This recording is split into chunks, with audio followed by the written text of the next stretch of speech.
just another video, your boy Ace. Today we're gonna do Apple Vision Pro video, man. I've been hearing a lot of stuff about this. Saying they saying it's the future, it's the new tech, bro. Let's see what they talking about, bro. You know I have to tap into my boy, what's it called, Marquise Brownlee. He be tapped in, so let's watch the video. God. Okay. Okay, that's better. I've used the new Apple Vision Pro. I had about a 30-minute demo just using this new headset. I had about 1 trillion questions, so I tried to ask as many of them as I possibly could of Apple to get all the answers I could for you and for myself. So, without any further ado, let's just jump right in. This is everything you need to know so far about Apple's new AR VR headset. So the first question, naturally, what is it? So first things first. Wonder what they this mean is by a AR. first generation device from Apple, which we don't see very often, but it is an augmented reality / virtual reality headset with a bunch of cameras and sensors inside that you strap to your face. It'll start at $3,500. Huh? Yo, 3 bands. Shit. You know what I could do with 3 bands? Bro. I wanna use one of them though. I'll probably go to Best Buy and try it out. $100, and it'll go on sale starting sometime early next year. Nobody's been able to shoot video of using it yet, so I'm gonna have to do my best with descriptions here, but fundamentally, this isn't something that's paired to your iPhone or your Mac by default. It's a standalone computer with an M2 chip inside, its own Wi-Fi connection, a roughly 4K micro OLED display for each eye, a set of speakers right above each ear on the band, and then a dedicated... That shit look better than most them old iPhone screens. That's crazy. R1 chip, which is doing all of the real-time processing from all the sensors that make this headset pretty special, but we'll get to that in a second. So alright then, how does it work? Well, basically we've seen VR headsets and AR headsets before. It's typically there's screens on the inside, and then on the outside there's some sort of shell which has some sensors on the outside that help detect what is in your room around you and help to see the controllers in your hands. But with this one, there are no controllers at all. You're using like your eyes? Be an optional That's accessory. cool. You're not even going to design any controllers. You are controlling this thing entirely with your hands and your eyes. And so you put this headset on, and basically all over the headset there are an absolute ton of sensors. Crazy. You have 2 main forward Bro, like cameras. People who invent stuff like this, like I have so much respect for them, cause like, bro, this is like life changing, bro. Like, this is like the basics. We're gonna look back on this like in 10 or 15 years. Like, remember when they had the Apple Vision Pro? It's gonna be some crazy shit. 2 downward facing cameras, 2 more cameras for the sides, 2 infrared illuminators, a LiDAR scanner, a true depth camera. These are all to keep track of what's happening around the headset and also to track your hands in front of your face. And then on the inside, there's also a bunch of infrared illuminators and infrared cameras that are purely there, just there, to track your eyes. So there's actually a setup process. Before you even get the headset, you basically measure, you sort of scan your face with the true depth camera on the iPhone, and it uses that depth information about your face to give you a sort of a custom cutout. This will be a process that you can do in Apple stores. But basically, you get the headset with the custom cutout for your face. If you have glasses, there are some Zeiss lenses, but you finally get the headset out. Bro, that's fucking crazy. Put it on, and there's some nice meshing on the back, some fabric that stretches and is pretty breathable. It's built extremely well. Hey, if y'all ever seen the movie Ready Player One, that's gonna be how these gonna be used, like that. You're gonna be on a motherfucking treadmill running around doing shit. It's metal and glass. And then once you get it going, the most impressive thing about this headset, the most impressive thing, is the eye tracking.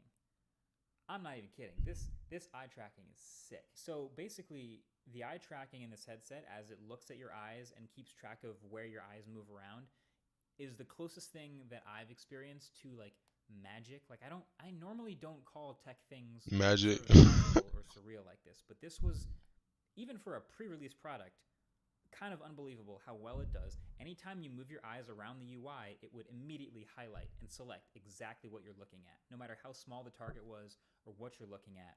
But that's some crazy technology, bro. All you do is take your fingers like this and just touch them together.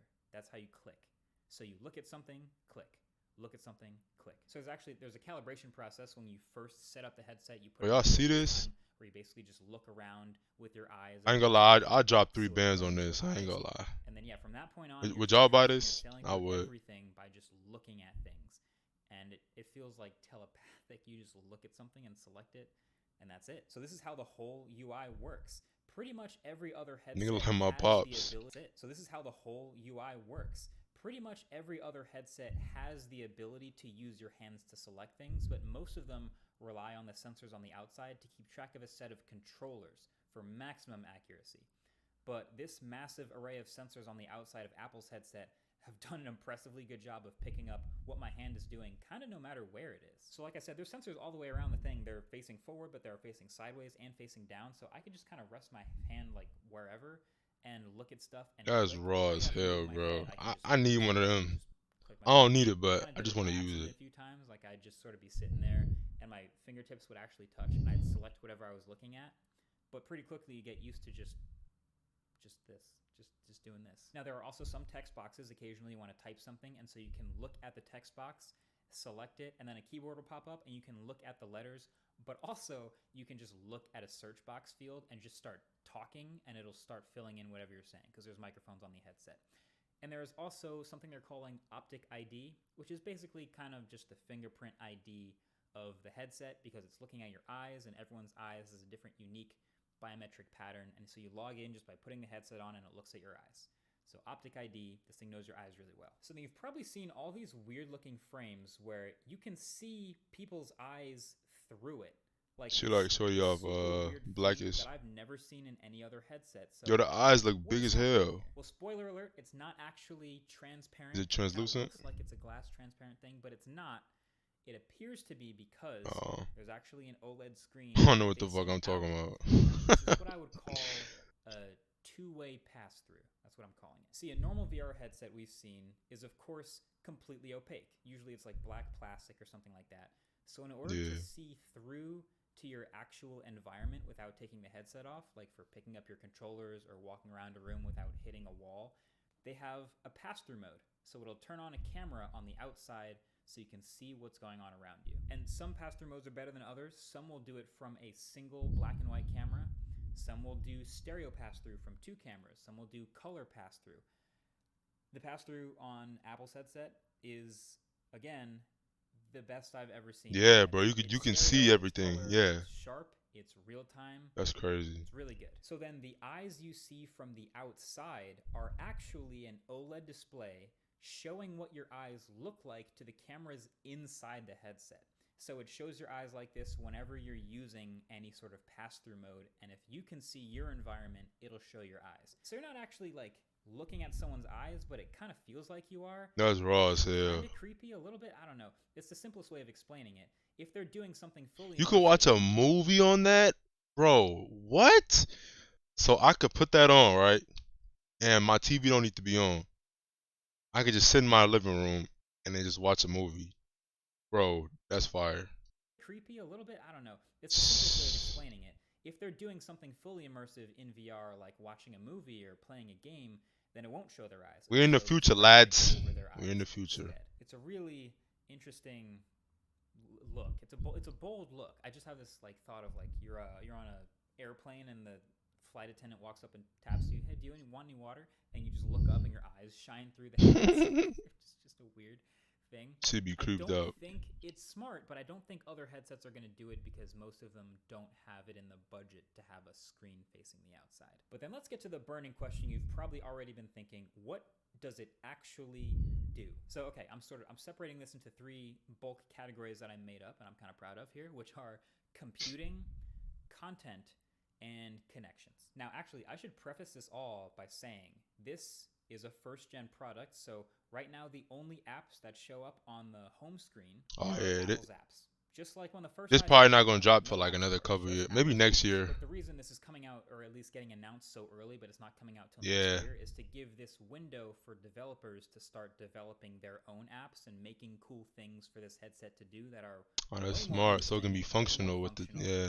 But it does have a core set of functions. So for computing, I think this is the one that's probably the least likely to be used by most normal people, but it is a pretty direct shot at what. Bro, think about how much code it took to make that. Like the endless coding, the trial and error, bro. That's crazy. I commend people like that. I want to get like that one day. Meta just did with the Quest Pro, the $1,500 Quest Pro. So you can use this thing as its own computer with web browsing, etc., with these 4K windows in front of you that you can move around and do all kinds of stuff with your hands. Now, this will be its own OS. Again, it's not running off your phone or anything. It's running a whole new operating system. I ain't gonna lie, I'm dropping my FAPs to check on Visual this OS. shit, bro. And it seems pretty similar I to ain't gonna lie, Phil. I need that. you I know, need that just shit, bro. touching things in iPadOS, and in this headset, you look at something and then you touch your fingers together, and that's basically. Yo, you could set your ops up with that, bro. Think about that. Put that motherfucker on. Boom. Tell the nigga where you at. You got his low right there. Something, whatever. Man, I need that for real. Normal touch.